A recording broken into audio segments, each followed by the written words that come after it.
이거요? 어릴 때 고아원에서 받았어요. 왜요? 이야기가 시작되기 전에 구독과 좋아요를 눌러주세요. 새벽 5시 골목 안쪽 작은 식당에서 불이 켜졌습니다. 아직 어둠이 채 거치지 않은 시간이지만 박영자는 이미 고무장갑을 끼고 설거지통 앞에 서 있었습니다. 찬물에 손을 담그는 순간 손끝이 시렸지만 영자는 이제 익숙했습니다. 이 나이에 뭐라도 해야 한다는 생각뿐이었죠. 그래야 숨통이 트이니까요. 설거지통 속 그릇들은 어젯밤 손님들이 남긴 흔적으로 가득했습니다. 기름때가 끼적끼적하게 붙은 접시, 국물이 마른 뚝배기, 젓가락과 숟가락들. 영자는 수세미에 세제를 짜내며 하나씩 정성스럽게 닦아냈습니다. 물소리가 고요한 새벽 식당을 가득 채웠습니다. 찰랑찰랑, 철벅철벅. 그 소리만이 영자의 유일한 동반자였습니다. 아이고, 영자씨. 벌써 오셨어요? 주방 안쪽에서 김분례 사장이 앞치마를 두르며 나타났습니다. 60대 초반의 분례는 수다스럽지만 정이 많은 사람이었습니다. 영자가 힘들어할 때마다 먼저 챙겨주곤 했죠. 일찍 오는 게 몸에 배었나 봅니다. 잠도 별로 안 오고요. 영자가 씁쓸하게 웃으며 대답했습니다. 분례는 영자의 어깨를 톡톡 두드렸습니다. 영자씨 없으면 우리 식당 못 굴러가요. 진짜예요. 이 동네에서 손님들 국밥 먹고 그릇까지 반질반질하다고 칭찬하는 곳 여기밖에 없다니까요. 분례의 말에 영자는 잠깐 미소를 지었습니다. 하지만 그 미소는 오래가지 못했습니다. 영자의 시선이 주방벽에 걸린 낡은 액자로 향했기 때문입니다. 액자 속엔 색이 바랜 가족 사진이 있었습니다. 젊은 시절의 영자와 남편 최만수, 그리고 그 사이에 앉은 6살짜리 딸. 분홍색 원피스를 입고 환하게 웃고 있는 아이의 얼굴. 수진이었습니다. 영자의 가슴이 쿵 내려앉았습니다. 30년 전 그날이 떠올랐습니다. 놀이공원에서 딸의 손을 잡고 걷던 순간 화장실에 가야 한다는 만수의 말에 잠깐 눈을 돌린 사이 수진이가 사라졌습니다. 처음엔 미아센터에 있겠거니 했습니다. 하지만 시간이 흘러도 수진이는 나타나지 않았습니다. 경찰이 출동했고 수색대가 공원을 뒤졌지만 아무 흔적도 찾을 수 없었습니다. 그날 이후 영자의 시간은 멈췄습니다. 또 그 사진 보고 계세요? 분례가 조심스럽게 물었습니다. 영자는 고개를 끄덕였습니다. 어쩔 수 없어요. 이의 얼굴 보고 있으면 힘이 나거든요. 어디선가 잘 살고 있겠지 하는 생각도 들고요. 그러게요. 이제 38이면 다 큰 어른이겠네요. 분례의 말에 영자는 눈시울이 뜨거워졌습니다. 그렇습니다. 수진이가 살아있다면 이제 38살. 결혼도 했을지 모릅니다. 손주도 있을 수 있겠죠. 하지만 영자는 그 아이의 얼굴조차 제대로 상상할 수 없었습니다. 6살 때 모습만 머릿속에 남아있을 뿐이었습니다. 집에 돌아가면 남편 만수가 기다리고 있을 겁니다. 지병 때문에 일을 못하는 만수는 하루 종일 집에만 있었습니다. 폐병이 악화되면서 기침이 심해졌고 약값과 병원비가 만만치 않았습니다. 월세며 생활비며 모든 게 영자의 몫이었습니다. 하지만 영자는 불평하지 않았습니다. 이 일이라도 있어서 다행이라고 생각했습니다. 설거지를 하는 동안만큼은 아무 생각도 하지 않을 수 있었으니까요. 오전 8시 식당 문이 열리고 손님들이 하나둘 들어오기 시작했습니다. 출근길 직장인들, 아침 운동을 마친 노인들, 새벽 일찍 일어나 일터로 향하는 사람들. 영자는 설거지를 마치고 홀로 나가 물수건을 돌리고 반찬통을 채웠습니다. 분례가 국밥을 담아내면 영자가 테이블로 날랐습니다. 이모, 여기요. 젊은 남자가 손을 들었습니다. 영자는 재빨리 다가가 국밥을 내려놓았습니다. 맛있게 드세요. 감사합니다. 여기 국밥 정말 맛있어요. 매일 와도 안 질려요. 그 말에 영자는 환하게 웃었습니다. 손님들의 칭찬 한마디가 하루의 피로를 덜어주곤 했습니다. 영자는 다시 주방으로 돌아가 설거지를 이어갔습니다. 손님들이 먹고 난 그릇이 쌓이고 영자는 또다시 물을 틀고 세제를 묻혀 닦아냈습니다. 점심시간이 되자 식당은 순식간에 북적였습니다. 불레는 주방에서 쉴 새 없이 국물을 끓이고 밥을 퍼냈습니다. 영자는 홀을 오가며 손님들을 응대했습니다. 어떤 손님은 물을 달라 했고 어떤 손님은 김치가 더 필요하다고 했습니다. 영자는 땀을 뻘뻘 흘리면서도 웃음을 잃지 않았습니다. 이모, 여기 계산이요. 손님 한 명이 계산대로 다가왔습니다. 영자는 돈을 받고 거스름돈을 건넸습니다. 감사합니다. 또 오세요. 손님이 나가고 영자는 잠시 숨을 고르며 의자에 앉았습니다. 다리가 욱신거렸습니다. 무릎도 시큰거렸습니다. 나이를 속일 수 없다는 걸 영자는 매일 느꼈습니다. 하지만 쉴 틈이 없었습니다. 또 다른 손님이 들어왔으니까요. 오후가 되고 손님들이 뜸해지자 영자는 다시 설거지통 앞으로 갔습니다. 쌓인 그릇들을 하나씩 씻어내며 영자는 문득 수진이를 떠올렸습니다. 저 아이가 지금 어디에 있을까? 밥은 잘 먹고 있을까? 건강하게 살고 있을까? 온갖 생각이 머릿속을 스쳤습니다. 해가 지고 저녁 시간이 되었습니다. 영자는 퇴근 준비를 하며 앞치마를 벗었습니다. 불례가 봉투 하나를 건넸습니다. 오늘 일당이에요. 수고하셨어요. 감사합니다, 사장님. 영자는 봉투를 받아 가방 속에 넣었습니다. 그 안엔 오늘 하루 일한 대가가 담겨 있었습니다.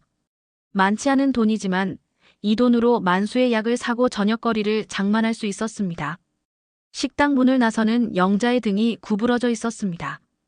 69년을 살아온 세월의 무게가 어깨 위에 실려 있었습니다. 하지만 영자는 걸음을 멈추지 않았습니다. 내일도 또 새벽 5시에 일어나야 했으니까요. 설거지통 앞에 서야 했으니까요. 버스 정류장으로 걸어가는 영자의 뒷모습이 저녁 노을 속에 작게 보였습니다. 그렇게 오늘도 영자의 하루가 끝났습니다. 며칠이 흘렀습니다. 영자의 일상은 여전히 똑같았습니다. 새벽에 일어나 식당으로 가고 설거지를 하고 손님들을 응대하고 저녁이 되면 집으로 돌아가는 반복된 하루였습니다. 하지만 그날 저녁은 달랐습니다. 하늘에서 비가 내리기 시작했습니다. 처음엔 보슬보슬 내리던 비가 점점 굵어지더니 곧 억수같이 쏟아졌습니다. 빗소리가 식당 유리창을 두드렸고 거리는 순식간에 물웅덩이로 가득 찼습니다. 저녁 6시가 넘었는데도 손님이 별로 없었습니다. 비 때문에 사람들이 외출을 꺼린 모양이었습니다. 오늘은 장사 안 되겠네요. 불례가 한숨을 쉬며 말했습니다. 영자는 테이블을 닦으며 고개를 끄덕였습니다. 이런 날도 있는 거죠. 비 그치면 또 손님들 오실 거예요. 그때였습니다. 식당 문이 열리며 차가운 바람과 함께 한 여성이 들어왔습니다. 젊은 여성이었습니다. 정장 차림이었는데 비를 맞아서인지 어깨와 머리카락이 축축하게 젖어 있었습니다. 여성은 손으로 머리카락을 쓸어 올리며 주위를 둘러봤습니다. 어서 오세요. 영자가 반갑게 인사했습니다. 여성은 창가 자리로 걸어가 앉았습니다. 영자는 물수건과 물컵을 들고 다가갔습니다. 뭘 드릴까요? 국밥 하나 주세요. 따뜻한 거요. 여성의 목소리는 차분했지만 어딘가 피곤해 보였습니다. 영자는 주문을 받고 주방으로 갔습니다. 불례가 재빨리 국밥을 담아냈고 영자는 그것을 여성의 테이블로 가져갔습니다. 맛있게 드세요. 감사합니다. 여성은 숟가락을 들어 국밥을 한 입 떠먹었습니다. 뜨거운 국물이 목을 타고 내려가자 여성의 얼굴에 잠깐 안도의 표정이 스쳤습니다. 영자는 여성을 보며 생각했습니다. 저 나이면 수진이와 비슷하겠구나. 30 후반쯤 되어 보이니까. 혹시 수진이도 저렇게 단정한 모습으로 어딘가에서 밥을 먹고 있을까? 영자는 다시 주방으로 돌아가 설거지를 시작했습니다. 하지만 자꾸만 그 여성이 신경 쓰였습니다. 왜일까요? 특별한 이유는 없었습니다. 그저 딸 생각이 나서였을 뿐입니다. 30분쯤 지났을까요? 여성이 식사를 마치고 계산대로 다가왔습니다. 영자는 앞치마에 손을 닦으며 계산대 앞으로 갔습니다. 잘 드셨어요? 네, 정말 맛있었어요. 오랜만에 제대로 된 국밥을 먹은 것 같아요. 여성이 지갑을 꺼내며 말했습니다. 그리고 계산대 위에 10,000원짜리 지폐 한 장을 내려놓았습니다. 바로 그 순간이었습니다. 영자의 눈이 여성의 손가락에 꽂혔습니다. 금반지였습니다. 여성의 왼손 약지에 작은 금반지가 끼어 있었습니다. 평범한 금반지처럼 보였지만 영자의 눈엔 그게 아니었습니다. 반지 안쪽에 뭔가 새겨져 있는 게 보였기 때문입니다. 작은 글씨들이 희미하게 보였습니다. 영자의 심장이 쿵쾅거리기 시작했습니다. 숨이 막혔습니다. 손이 떨렸습니다. 저건.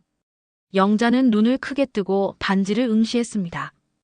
여성이 거스름돈을 받으려 손을 내밀었고 영자는 그제야 정신을 차렸습니다. 떨리는 손으로 거스름돈을 건넸습니다. 감사합니다.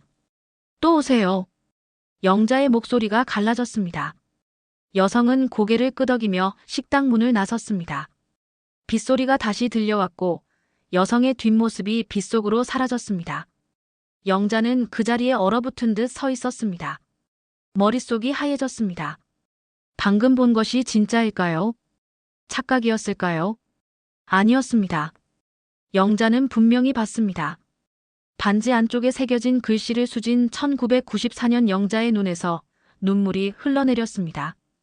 그 반지는 영자가 수진이의 돌잔치 때 만수와 함께 맞춰준 반지였습니다. 아이가 크면 끼라고 안쪽에 이름과 연도를 새겨 넣었던 반지. 30년 전 수진이가 사라진 날, 그 아이의 손에 끼워져 있던 바로 그 반지였습니다. 영자 씨, 괜찮으세요? 불레가 걱정스러운 얼굴로 다가왔습니다. 영자는 불레를 붙잡았습니다. 사장님, 저 손님. 방금 나간 손님이요. 네. 무슨 일이에요? 저 손님 손에 반지가 있었어요. 금반지요. 금반지요? 그게 왜요? 영자는 말을 잇지 못했습니다. 어떻게 설명해야 할지 몰랐습니다.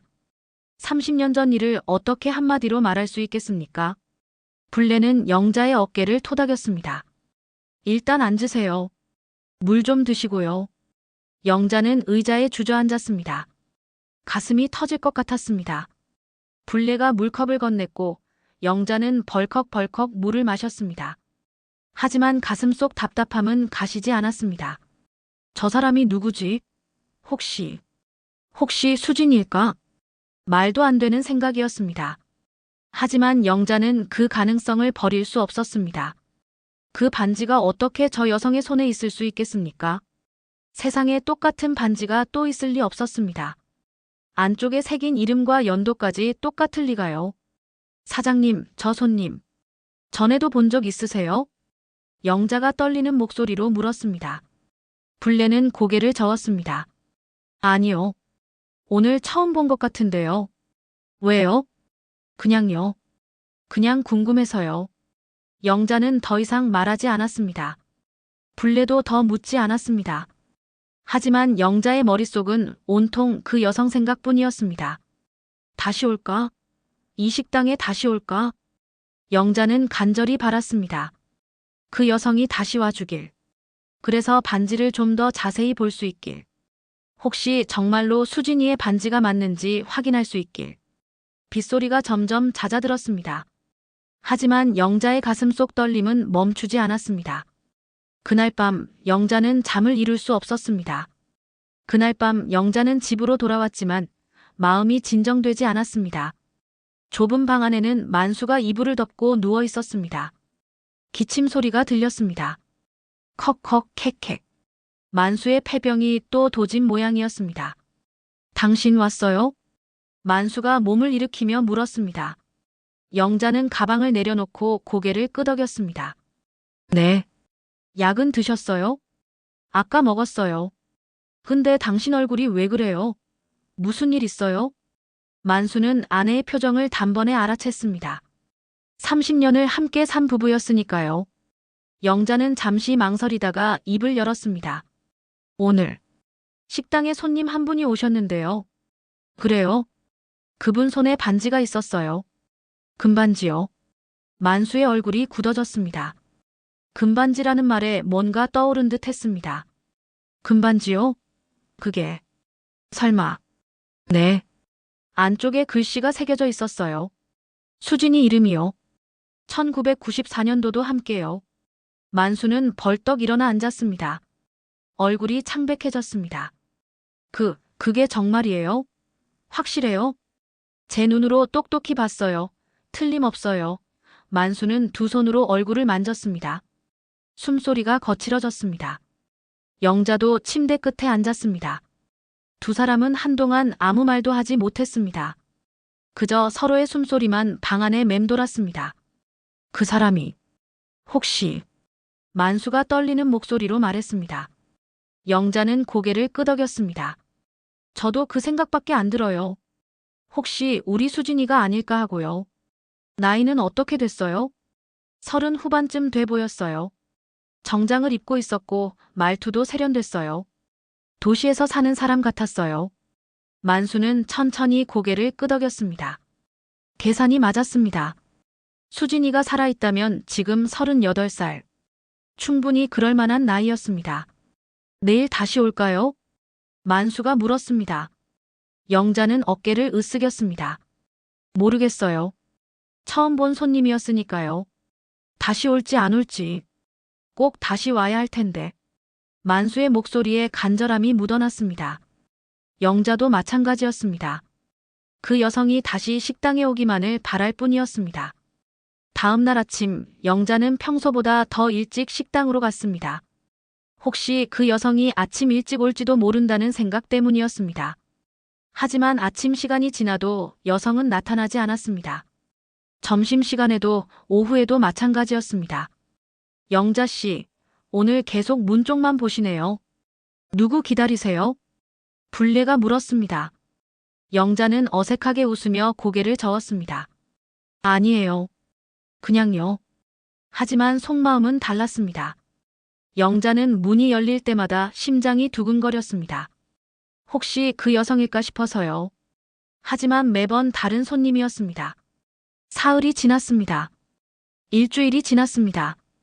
여성은 다시 나타나지 않았습니다. 영자의 마음은 점점 조급해졌습니다. 이대로 영영 못 보는 건 아닐까. 그 반지의 비밀을 영영 알 수 없는 건 아닐까. 어느 날 저녁 영자는 결심했습니다. 그냥 기다리고만 있을 수는 없었습니다. 뭔가 해야 했습니다. 영자는 그날 계산대 옆에 놓인 명함 한 장을 기억해냈습니다. 그 여성이 계산할 때 지갑에서 명함이 떨어졌었습니다. 영자가 주우려 했지만 여성이 먼저 집어들었죠. 그런데 한 장이 더 떨어진 걸 영자가 봤습니다. 여성이 나간 뒤 영자는 그 명함을 주었습니다. 명함에는 이렇게 적혀 있었습니다. 정윤아, 세림컴퍼니 대표. 그 밑에는 주소와 전화번호가 적혀 있었습니다. 영자는 명함을 꼭 쥐었습니다. 그렇습니다. 이제라도 알아봐야 했습니다. 그 여성이 정말 수진이인지 아닌지, 그 반지가 어떻게 그 여성의 손에 있게 됐는지. 다음 날 영자는 퇴근 후 버스를 탔습니다. 명함에 적힌 주소를 찾아가기 위해서였습니다. 버스는 도심을 가로질러 달렸습니다. 오래된 동네를 지나 새로 지은 고층 빌딩들이 늘어선 거리로 들어갔습니다. 영자는 낯선 풍경을 바라봤습니다. 이곳은 영자가 사는 세계와는 너무도 달랐습니다. 깨끗한 거리, 화려한 간판, 분주히 걸어가는 사람들. 모두가 바쁘고 세련되어 보였습니다. 버스에서 내린 영자는 명함을 꺼내 주소를 확인했습니다. 그리고 주위를 둘러봤습니다. 유리로 된 큰 건물이 보였습니다. 1층 입구에 세림컴퍼니라는 간판이 붙어 있었습니다. 영자는 천천히 그 건물로 다가갔습니다. 유리문 너머로 사무실이 보였습니다. 깔끔한 책상들, 컴퓨터들, 그리고 사람들. 그 가운데 한 여성이 보였습니다. 바로 그 여성이었습니다. 정윤아였습니다. 윤아는 직원들과 회의를 하고 있는 듯 했습니다. 진지한 표정으로 무언가를 설명하고 있었습니다. 자신감 넘치는 모습이었습니다. 성공한 사업가의 모습 그대로였습니다. 영자는 유리문 밖에서 그 모습을 지켜봤습니다. 가슴이 두근거렸습니다. 저 사람이 정말 내 딸일까? 30년 전 놀이공원에서 사라진 그 아이일까? 회의가 끝난 듯 윤아가 사무실 밖으로 나왔습니다. 영자는 재빨리 몸을 숨겼습니다. 하지만 윤아는 영자를 보지 못한 채 주차장 쪽으로 걸어갔습니다. 영자는 용기를 내야 했습니다. 지금이 아니면 영영 기회가 없을지도 몰랐습니다. 영자는 유나를 향해 걸어갔습니다. 저기요. 영자가 불렀습니다. 유나가 돌아봤습니다. 처음엔 누군지 몰라 고개를 갸웃했지만 곧 기억이 난 듯 눈을 크게 떴습니다. 아, 식당에서 뵌. 네, 맞아요. 혹시 잠깐 시간 있으세요? 영자의 목소리가 떨렸습니다. 유나는 난처한 표정을 지었습니다. 무슨 일이신데요? 그 반지요. 손가락에 끼신 반지 말이에요. 유나는 자신의 손을 내려다봤습니다. 그리고 반지를 만지작거렸습니다. 이 반지가요? 네. 혹시 그 반지 어디서 구하셨는지 여쭤봐도 될까요? 유나의 얼굴이 굳어졌습니다. 경계하는 눈빛이었습니다. 왜 그걸 물으시는 거죠? 영자는 숨을 깊이 들이마셨습니다. 그리고 떨리는 목소리로 말했습니다. 혹시 따님이세요? 그 반지에 새겨진 이름이. 유나는 한 발짝 뒤로 물러섰습니다. 당황한 표정이었습니다. 이상한 말씀하지 마세요. 이건 제 거예요. 알아요. 하지만 그 반지가 어떻게? 이거 어릴 때 고아원에서 받았어요. 왜 이러세요? 고아원. 그 말에 영자는 숨이 멎었습니다. 고아원이라는 말이 영자의 귓가에 맴돌았습니다. 세상이 빙글빙글 도는 것 같았습니다. 영자는 겨우 정신을 붙잡고 유나를 바라봤습니다. 고아원이요? 어느 고아원인데요? 영자의 목소리가 다급해졌습니다. 유나는 점점 더 경계하는 표정을 지었습니다. 왜 자꾸 이러시는 거예요? 도대체 뭘 원하시는 건데요? 아니에요. 오해하지 마세요. 저는 그냥 그 반지가 혹시. 영자는 말을 잇지 못했습니다. 어떻게 설명해야 할지 몰랐습니다. 30년 전 잃어버린 딸 이야기를 어떻게 낯선 사람에게 할 수 있겠습니까? 유나는 핸드백을 꽉 쥐며 한 발짝 더 뒤로 물러섰습니다. 죄송하지만 전 바빠요. 이만 가볼게요. 잠깐만요. 제발 좀. 하지만 유나는 돌아서서 빠르게 걸어갔습니다.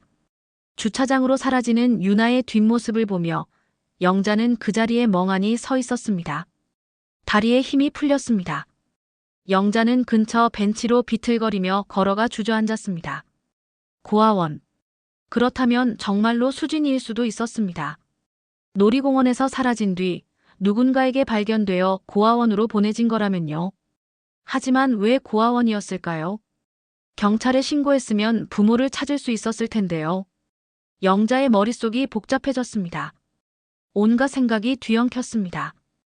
혹시 수진이를 데려간 사람이 일부러 고아원에 맡긴 걸까요? 아니면 정말로 미아로 발견돼서 어쩔 수 없이 고아원으로 간 걸까요? 해가 저물고 있었습니다. 거리에 불이 하나둘 켜졌습니다. 영자는 천천히 일어나 버스 정류장으로 걸어갔습니다. 집으로 돌아가는 버스 안에서 영자는 창밖을 멍하니 바라봤습니다. 유나의 얼굴이 자꾸만 떠올랐습니다. 당황한 표정, 경계하는 눈빛, 그리고 손가락에 끼워진 금반지. 집에 도착했을 때는 이미 밤이었습니다.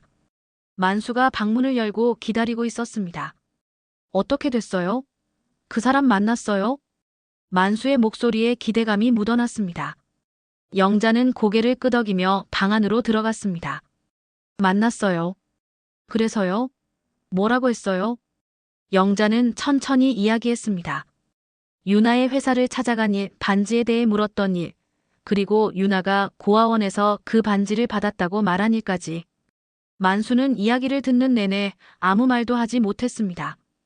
얼굴이 창백해졌고 손이 부들부들 떨렸습니다. 고아원이라. 그럼 정말로. 그래요. 우리 수진이일 수도 있어요. 만수는 두 손으로 얼굴을 감쌌습니다. 어깨가 들썩였습니다. 울고 있었습니다. 70이 넘은 노인이 아이처럼 흐느끼고 있었습니다. 미안해요, 영자. 다 내 잘못이에요. 그날 내가 화장실 간다고 하지만 않았어도. 당신 잘못 아니에요. 그만해요. 영자도 눈물을 흘렸습니다. 30년 동안 삼켜왔던 눈물이 다시 터져 나왔습니다. 두 사람은 한참을 그렇게 울었습니다. 다음 날 영자는 식당에 출근했지만 일이 손에 잡히지 않았습니다. 설거지를 하다가도 멍하니 서 있곤 했습니다. 불례가 걱정스러운 눈으로 바라봤습니다. 영자 씨, 요즘 왜 그래요? 무슨 일 있어요? 아니에요. 괜찮아요. 하지만 괜찮지 않았습니다. 영자의 머릿속은 온통 유나 생각뿐이었습니다. 어떻게 해야 할까요? 어떻게 하면 유나가 마음을 열어줄까요? 어떻게 하면 진실을 알 수 있을까요? 며칠이 지났습니다. 어느 날 오후 불례가 영자를 불렀습니다. 영자 씨, 아까 누가 전화했어요? 전화요? 누가요? 그 정유나라는 분이요. 며칠 전에 왔던 손님 있잖아요. 영자의 심장이 쿵 하고 내려앉았습니다. 정유나 씨가요? 뭐라고 했는데요? 영자 씨한테 연락 좀 달라고 했어요. 번호 남겼어요. 불례가 쪽지를 건넸습니다. 거기엔 휴대전화 번호가 적혀 있었습니다. 영자는 떨리는 손으로 쪽지를 받았습니다. 지금 전화해도 될까요? 그럼요. 빨리 하세요. 영자는 식당 밖으로 나가 전화를 걸었습니다. 신호음이 울렸습니다. 한 번, 두 번, 세 번. 그리고 전화가 연결됐습니다. 여보세요? 유나의 목소리였습니다. 영자는 숨을 깊이 들이마셨습니다. 저, 박영자예요. 전화 주셨다고 해서요. 아, 네. 저기요. 지난번엔 제가 좀 무례했던 것 같아요. 죄송해요. 아니에요. 제가 갑자기 이상한 말을 해서요. 그게 반지 이야기 때문에 계속 신경이 쓰여서요. 혹시 시간 되시면 한번 만나 뵐 수 있을까요? 영자의 눈에서 눈물이 흘러내렸습니다. 기쁨의 눈물이었습니다. 그럼요. 언제든지 좋아요. 그럼 내일 저녁 6시에 제 사무실 근처 카페에서 만날까요? 주소 문자로 보내드릴게요. 네, 알겠습니다. 감사합니다. 전화를 끄는 영자는 한동안 그 자리에 서 있었습니다. 가슴이 벅차올랐습니다. 드디어 기회가 온 겁니다. 유나와 제대로 이야기할 수 있는 기회가요. 그날 밤 영자는 만수에게 이 소식을 전했습니다. 만수도 기뻐했습니다. 꼭 확인해야 해요. 그 애가 정말 우리 수진이인지요. 그럴게요. 내일 만나서 자세히 물어볼게요. 영자는 잠자리에 누웠지만 잠이 오지 않았습니다. 내일이 기다려졌습니다. 동시에 두려웠습니다. 만약 유나가 수진이가 아니라면요. 만약 그저 우연히 비슷한 반지를 가진 다른 사람일 뿐이라면요. 하지만 영자는 희망을 버리지 않았습니다. 30년을 기다렸습니다. 하루만 더 기다리면 됐습니다. 다음 날 저녁 영자는 평소보다 일찍 퇴근했습니다. 불례가 흔쾌히 허락해줬습니다. 영자는 집에 들러 옷을 갈아입었습니다. 낡은 옷이었지만 가장 깨끗한 옷이었습니다. 거울을 보니 주름진 얼굴과 백발이 보였습니다. 영자는 한숨을 쉬었습니다. 늙었습니다. 딸을 잃었던 그때와는 너무도 달랐습니다. 잘 다녀와요. 만수가 문 앞까지 나와 배웅했습니다. 영자는 고개를 끄덕이고 집을 나섰습니다. 버스를 타고 도심으로 향했습니다. 창밖 풍경이 스쳐 지나갔습니다. 영자의 가슴은 계속 두근거렸습니다. 카페에 도착했을 때는 6시 정각이었습니다. 유나는 이미 와 있었습니다. 창가 자리에 앉아 뭔가를 생각하고 있었습니다. 영자는 천천히 다가갔습니다. 유나 씨. 유나가 고개를 들었습니다. 일어나서 인사했습니다. 오셨어요. 앉으세요. 영자는 유나 맞은편에 앉았습니다. 두 사람 사이에 어색한 침묵이 흘렀습니다. 유나가 먼저 입을 열었습니다. 뭐 드시겠어요? 아니에요. 괜찮아요. 그래도 커피라도 한잔 하세요. 유나는 직원을 불러 커피 2잔을 주문했습니다. 잠시 후 커피가 나왔고 영자는 조심스럽게 한 모금 마셨습니다. 쓴맛이 입안에 퍼졌습니다. 저기요. 유나가 먼저 말을 꺼냈습니다. 지난번엔 제가 너무 놀라서 무례하게 굴었어요. 죄송해요. 아니에요. 이해해요. 갑자기 낯선 사람이 그런 걸 물으니까요. 유나는 잠시 망설이다가 물었습니다. 그런데 왜 제 반지에 관심을 가지시는 거예요? 영자는 숨을 깊이 들이마셨습니다. 이제 말해야 했습니다. 진실을 말해야 했습니다. 사실은요. 30년 전에 제 딸을 잃어버렸어요. 유나의 눈이 커졌습니다.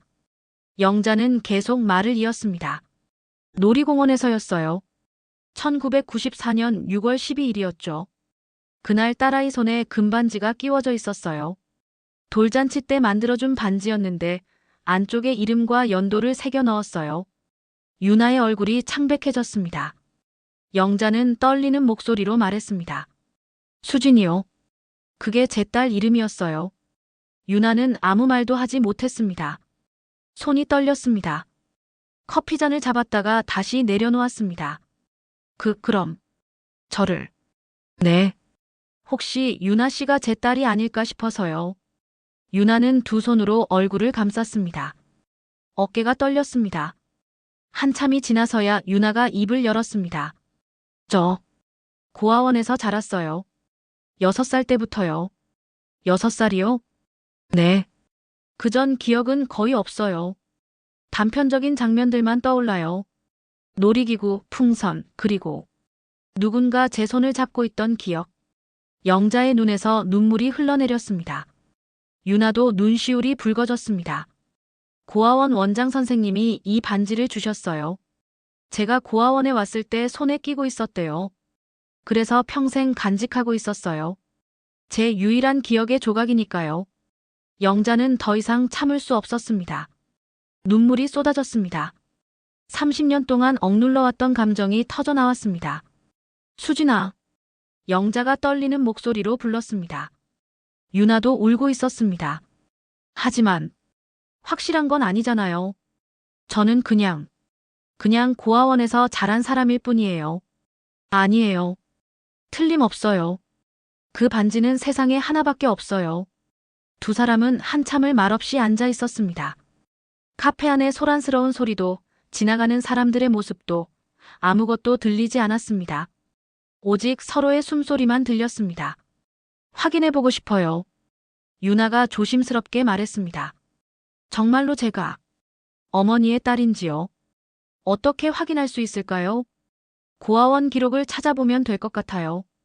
제가 어디서 왔는지, 언제 들어왔는지, 그리고 피검사도 할 수 있고요.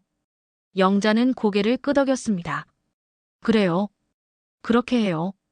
유나는 핸드백에서 수첩을 꺼냈습니다. 뭔가를 적었습니다. 고아원 이름은 사랑이 집이었어요. 서울 마포구에 있었는데 지금도 있는지는 모르겠어요. 찾아볼게요. 꼭 찾아볼게요. 영자가 말했습니다.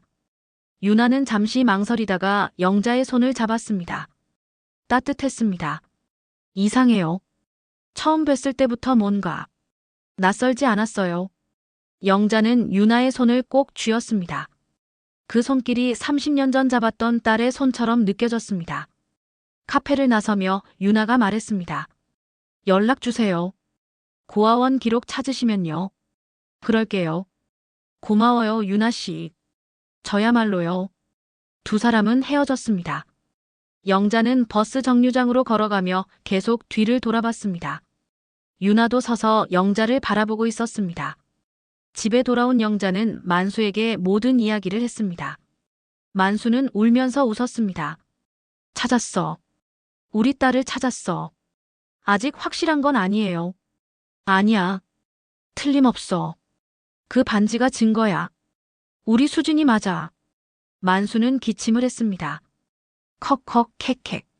평소보다 심한 기침이었습니다. 영자는 만수의 등을 두드려 주었습니다. 괜찮아요?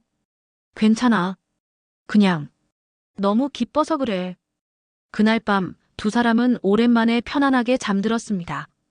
30년 만에 처음으로 희망을 품고 잠든 밤이었습니다. 다음 날 아침 영자는 일찍 일어났습니다. 마포구에 있다는 사랑이 집 고아원을 찾아가야 했습니다. 하지만 식당 일을 빠질 수 없었습니다.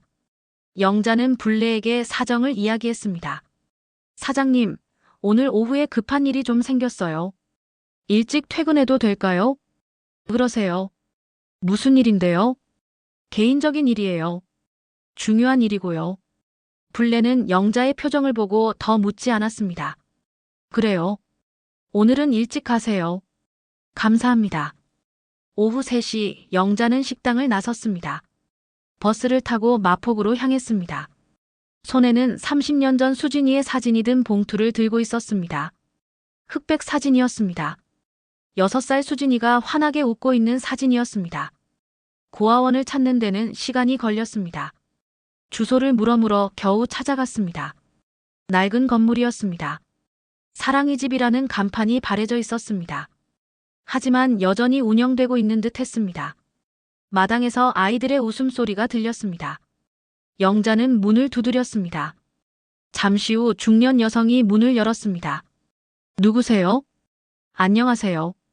저 30년 전에 이곳에 맡겨진 아이에 대해 알고 싶어서 왔어요. 여성은 의아한 표정을 지었습니다. 30년 전이요? 그때 일은 제가 잘 몰라요. 저는 10년 전에 여기 왔거든요. 그럼 그때부터 계셨던 분은 안 계세요? 원장 선생님이 계시긴 한데 지금 병원에 계세요.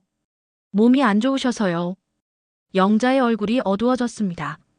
여성이 말을 이었습니다. 대신 기록은 남아있을 거예요. 사무실에 오래된 서류들이 보관돼 있거든요.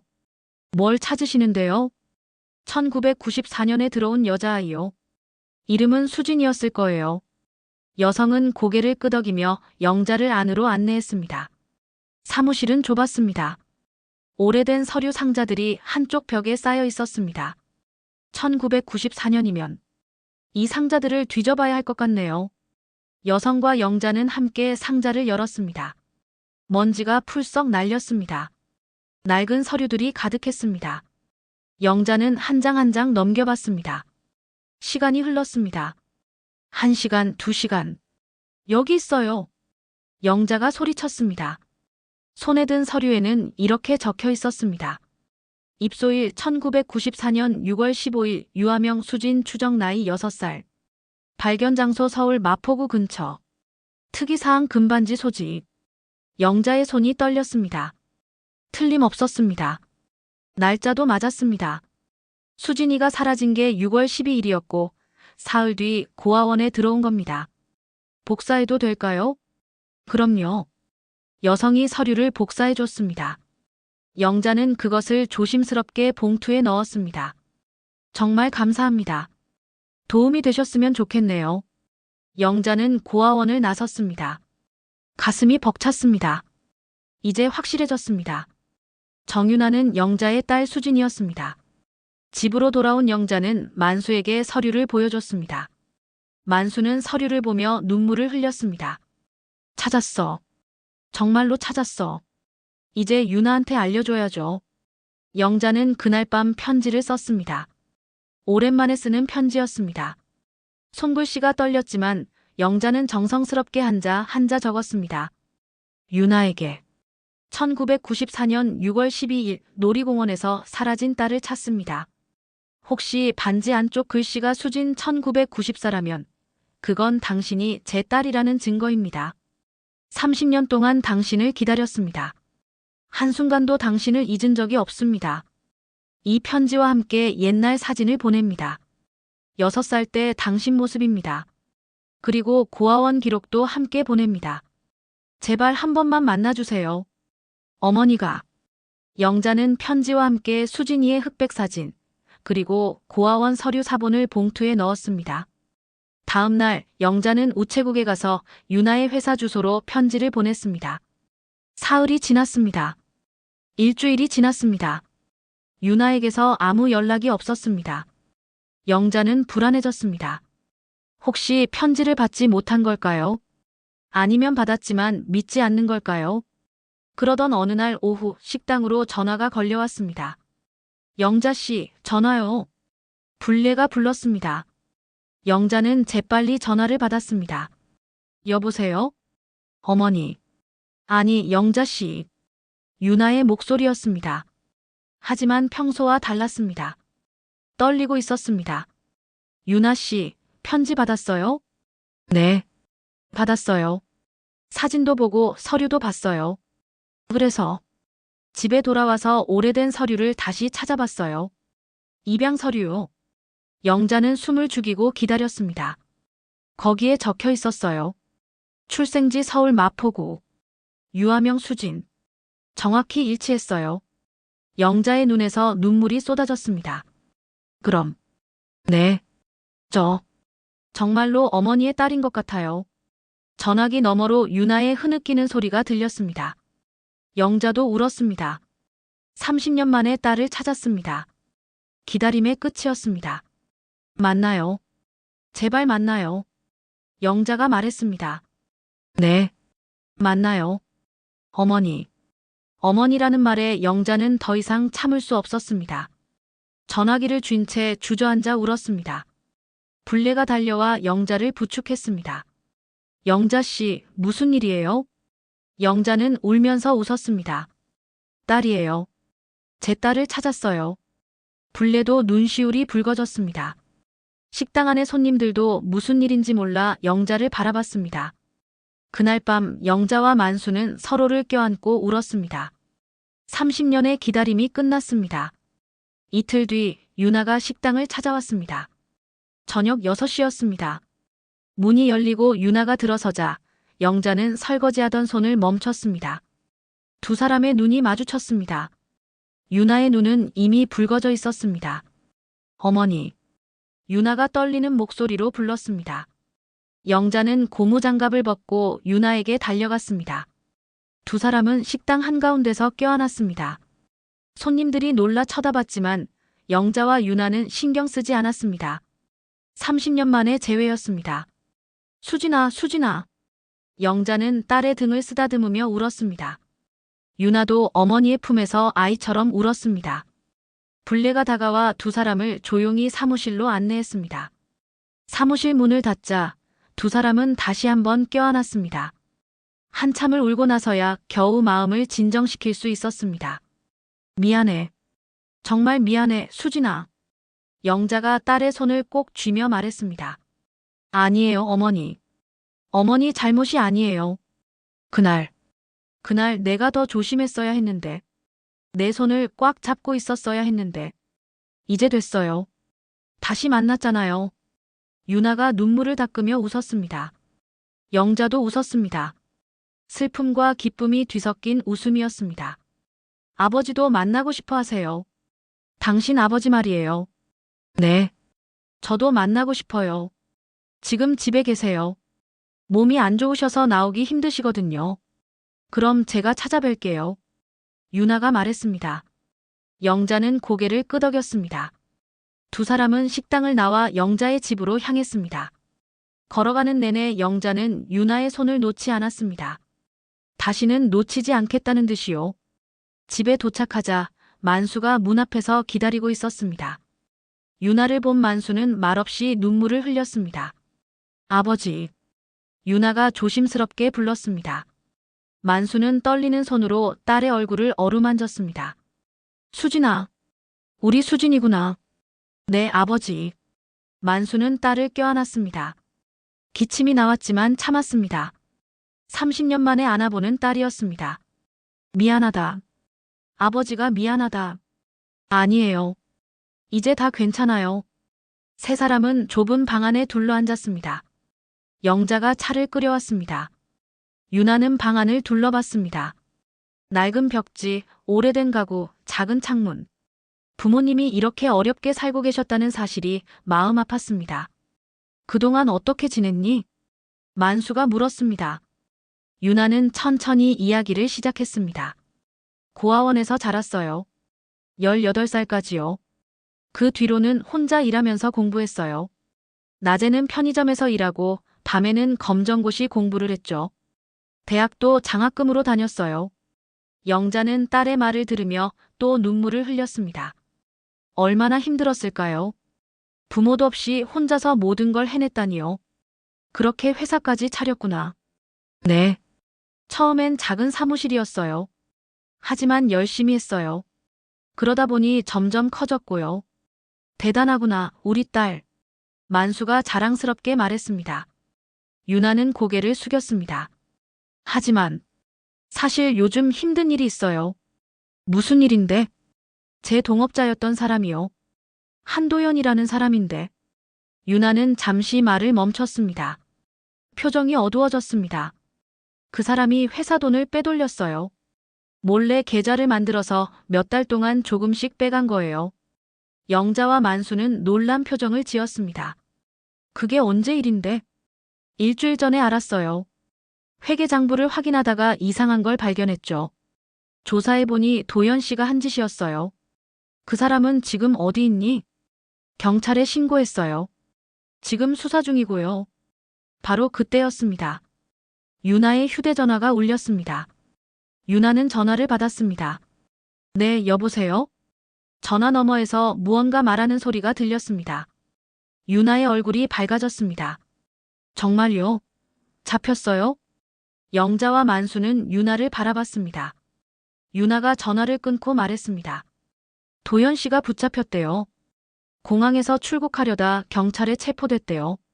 다행이구나. 영자가 안도의 한숨을 쉬었습니다. 유나도 한숨을 내쉬었습니다. 저를 믿어주는 척하면서 뒤에서 배신한 거예요. 연인이기도 했는데. 유나의 목소리가 떨렸습니다. 영자는 딸의 손을 꼭 잡았습니다. 이제 괜찮을 거야. 다 지나갔어. 네. 이제 알겠어요. 돈보다 중요한 게 뭔지요. 유나가 부모님을 바라보며 말했습니다. 가족이에요. 제가 평생 찾고 싶었던 게 바로 이거였어요. 돈을 많이 벌고 성공하고 그런 것도 좋지만 진짜 중요한 건 사랑하는 사람들이잖아요. 만수가 딸의 머리를 쓰다듬었습니다. 그래. 내 말이 맞아. 밤이 깊어갔습니다. 세 사람은 밤새 이야기를 나눴습니다. 지난 30년의 이야기를, 슬픔과 기쁨을, 후회와 희망을 나눴습니다. 새벽이 되어서야 유나가 일어났습니다. 이제 가봐야 할 것 같아요. 내일 회사에 일이 있어서요. 그래. 조심히 가렴. 영자가 문 앞까지 배웅했습니다. 유나는 어머니를 꼭 껴안았습니다. 어머니 사랑해요. 나도 사랑한다, 수진아. 유나가 떠나고 영자는 한참을 문 앞에 서 있었습니다. 딸의 뒷모습이 보이지 않을 때까지요. 방으로 돌아온 영자는 만수 옆에 누웠습니다. 여보, 우리 꿈꾸는 거 아니죠? 만수가 웃으며 말했습니다. 꿈이 아니에요. 진짜예요. 두 사람은 손을 꼭 잡았습니다. 30년의 기다림이 끝났습니다. 이제 새로운 시작이었습니다. 석 달이 흘렀습니다. 계절이 바뀌었습니다. 거리에는 봄 기운이 가득했습니다. 벚꽃이 피어나고 따뜻한 바람이 불었습니다. 영자는 더 이상 식당에서 설거지를 하지 않았습니다. 유나가 부모님을 모시겠다고 했지만 영자는 거절했습니다. 대신 유나와 함께 새로운 일을 시작했습니다. 작은 국밥집을 여는 겁니다. 어머니가 평생 하신 일이잖아요. 이제는 어머니 가게에서 하세요. 유나가 말했습니다. 영자는 처음엔 망설였습니다. 나이도 많고 돈도 없는데 무슨 가게를 차리겠냐고요. 하지만 유나가 설득했습니다. 제가 도와드릴게요. 자금도 제가 댈게요. 어머니는 그냥 하시던 대로 하시면 돼요. 만수도 찬성했습니다. 폐병이 좀 나아져서 몸이 한결 가벼워진 만수는 가게 일을 거들겠다고 했습니다. 그렇게 해서 골목 한편의 작은 국밥집이 문을 열었습니다. 간판에는 손글씨로 이렇게 적혀 있었습니다. 수진이네 국밥집. 개업 첫날, 불레 사장이 축하 화환을 들고 왔습니다. 영자씨, 축하해요. 드디어 사장님이 됐네요. 고마워요, 사장님. 아니, 이제 사장님이라고 부르면 안 되겠네요. 두 사람은 웃으며 포옹했습니다. 불레는 영자의 손을 꼭 잡았습니다. 행복하세요. 정말 오래 기다렸잖아요. 네. 이제 행복할 거예요. 가게는 생각보다 손님이 많았습니다. 영자가 일하던 식당에 단골 손님들이 찾아왔습니다. 동네 사람들도 하나둘 모여들었습니다. 소문을 듣고 온 사람들도 있었습니다. 30년 만에 딸을 찾은 어머니의 이야기가 동네에 퍼진 겁니다. 이모, 국밥 정말 맛있어요. 젊은 손님이 말했습니다. 영자는 환하게 웃었습니다. 고마워요. 자주 오세요. 주방에서는 만수가 설거지를 하고 있었습니다. 예전처럼 기침을 하진 않았습니다. 병원 치료를 제대로 받으면서 많이 좋아졌습니다. 유나가 병원비를 대주었기 때문이죠. 저녁 시간이 되자 유나가 가게로 들어왔습니다. 정장 대신 편한 옷을 입고 있었습니다. 어머니, 오늘도 손님 많으시네요. 그러게. 이렇게 많을 줄 몰랐어. 유나는 앞치마를 두르고 홀리를 도왔습니다. 손님들에게 물을 따라주고 반찬을 채우고 테이블을 닦았습니다. 회사 대표가 국밥집에서 일하는 모습이 신기해 보였지만 유나는 즐거워 보였습니다. 수진아, 힘들지? 영자가 물었습니다. 유나는 고개를 저었습니다. 아니에요. 이게 더 좋아요. 어머니, 아버지랑 함께 있는 게요. 영자는 딸의 손을 꼭 잡았습니다. 그 손에는 여전히 금반지가 끼워져 있었습니다. 30년 전 영자가 만들어준 바로 그 반지였습니다. 그 반지, 아직도 끼고 있구나. 당연하죠. 이게 절 여기까지 데려온 거잖아요. 유나가 반지를 만지작거렸습니다. 햇빛에 반짝이는 반지를 보며 영자는 문득 생각했습니다. 이 작은 반지가 가족을 다시 이어주었다고. 30년의 시간을 건너 모녀를 다시 만나게 해주었다고. 마감 시간이 되어 손님들이 모두 떠났습니다. 유나와 영자, 만수는 함께 가게를 정리했습니다. 테이블을 닦고 바닥을 쓸고 그릇을 씻었습니다. 세 사람이 함께하니 일이 금방 끝났습니다. 오늘 수고했어요. 만수가 말했습니다. 유나가 웃으며 대답했습니다. 아버지야말로 수고하셨어요. 우리 다 같이 수고했지. 영자가 말했습니다. 세 사람은 가게 테이블에 둘러앉았습니다. 영자가 따뜻한 차를 내왔습니다. 수진아, 회사 일은 괜찮니? 네. 새 동업자를 구했어요. 이번엔 믿을 만한 사람이에요. 오래 알고 지낸 선배거든요. 다행이구나. 유나는 차를 한 모금 마시고 말했습니다. 사실 회사 일을 조금 줄였어요. 직원들한테 많이 맡기고요. 제가 모든 걸 다 할 필요는 없더라고요. 그게 좋겠다. 너무 무리하지 마. 네. 이제는 중요한 게 뭔지 알아요. 일도 중요하지만 가족이 더 중요하다는 거요. 만수가 딸의 머리를 쓰다듬었습니다. 우리 딸 다 컸네. 아버지 덕분이에요. 어머니 덕분이고요. 30년 동안 저를 잊지 않고 찾아주셔서 감사해요. 영자는 눈물을 참았습니다. 기쁨의 눈물이었습니다. 우리가 고마워해야지. 다시 찾아줘서. 밤이 깊어갔습니다. 유나는 일어나 코트를 입었습니다. 이제 집에 가봐야겠어요. 내일 또 올게요. 그래. 조심히 가렴. 유나가 가게 문을 나서려는데 영자가 불렀습니다. 수진아. 유나가 돌아봤습니다. 어머니. 사랑한다. 유나는 환하게 웃었습니다. 저도 사랑해요, 어머니. 유나가 떠나고 영자와 만수는 가게 문을 닫았습니다. 간판에 불을 끄고 손을 잡고 집으로 걸어갔습니다. 거리에는 가로등이 켜져 있었습니다. 봄밤의 공기는 따뜻했습니다. 여보, 행복해요? 영자가 물었습니다. 만수가 고개를 끄덕였습니다. 행복해. 이렇게 행복할 수가 없어. 나도요. 두 사람은 웃으며 걸었습니다. 30년의 긴 터널을 지나 마침내 빛을 찾았습니다. 잃어버렸던 딸을, 가족을, 사랑을 되찾았습니다. 하늘에는 별이 빛나고 있었습니다. 영자는 하늘을 올려다봤습니다. 그리고 속으로 말했습니다. 고마워요. 우리 딸을 돌려줘서. 그날 밤 영자는 오랜만에 평화로운 잠에 빠졌습니다. 꿈속에서 어린 수진이가 손을 흔들고 있었습니다. 분홍색 원피스를 입고 환하게 웃으며 달려오고 있었습니다. 세월이 빼앗아간 시간은 많았습니다. 하지만 사랑은 끝내 길을 잃지 않았습니다. 작은 금반지 하나가 증명했습니다.